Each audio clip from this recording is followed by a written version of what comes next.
acionar o nosso correspondente na Europa, o Luca Bassani, para justamente repercutir esse ataque. Muito bom dia, Luca. O que o prefeito de Kiev disse que Putin mostrou o dedo do meio? É isso, Luca?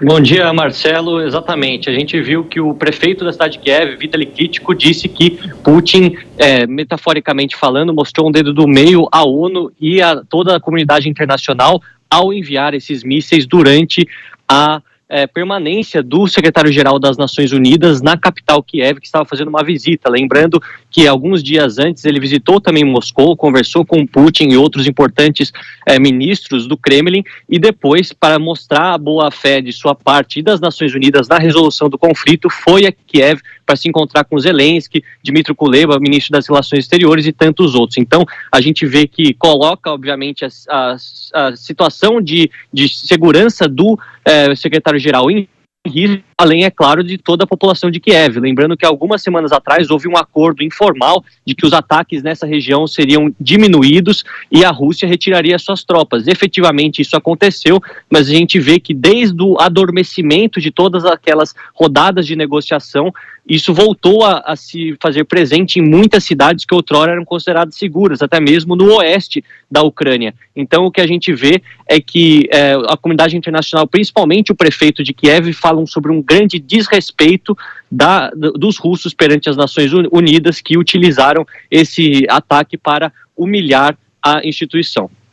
Sem dúvida, e o Reino Unido também, né, Luca, anunciou que vai enviar 8.000 soldados ao leste europeu para reforçar a segurança de seus aliados. Nós sabemos que essas tropas, Luca, a grande expectativa e o grande perigo é de transbordar, né, a utilização de tropas da OTAN e de outros países nesse conflito.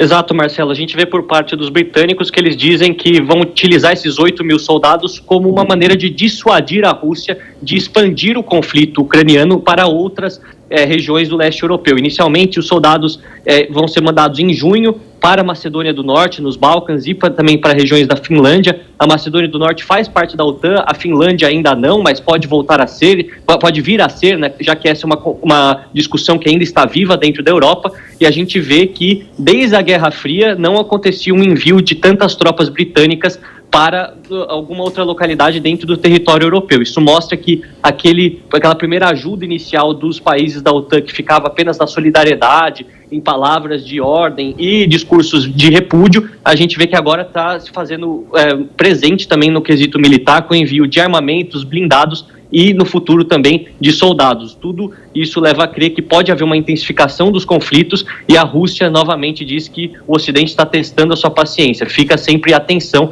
que esse conflito possa transbordar das fronteiras ucranianas, como você bem colocou, e se tornar um conflito continental, quiçá até mundial. E para fechar com você, né, Luca, quando a gente observa essa ofensiva no dia que o secretário-geral da ONU está em Kiev, né, quer dizer, é uma forte sinalização, ele já colocou de prontidão desde o início da guerra a questão das ogivas nucleares. Então, nós estamos acompanhando, dia 24 nós tivemos aí a data de 2 meses da guerra, e muito longe aí de uma tentativa de pelo menos um diálogo entre as partes envolvidas. Exatamente, Marcelo. A gente vê que nenhuma daquelas comissões que se reuniam quase que semanalmente, em formato presencial ou virtual, muitos desses encontros aconteceram na Bielorrússia ou na Turquia, que foi também um grande país ponte entre a Ucrânia e a Rússia, não tem mais acontecido. A gente vê que houve uma escalação dos ataques militares, também a recuperação de algumas partes do território ucraniano pelos próprios ucranianos, além, é claro, da própria questão de Mariupol, que ainda é dramática. Há soldados feridos, supostamente, que não conseguem sair daquela região siderúrgica, onde se tornou o último reduto de resistência ucraniana em Mariupol. Aquilo que a gente vê é que a ONU tenta criar essas pontes diplomáticas, mas não consegue, porque tem um poder de ação muito pequeno, inclusive considerando que a Rússia é parte do Conselho de Segurança, com veto. Portanto, qualquer resolução de paz, o envio dos capacetes azuis ou de qualquer outra força militar que possa tentar ajudar a Ucrânia, até mesmo na situação humanitária terrível que o país vive, tudo isso é freado porque a Rússia tem um poder decisório muito forte e também tem a China no Conselho de Segurança e também outros países que acabam se abstendo dessas decisões por terem laços econômicos e políticos fortes com a Rússia. Realmente não é uma situação fácil e uma humilhação bastante gritante ao ver da comunidade internacional.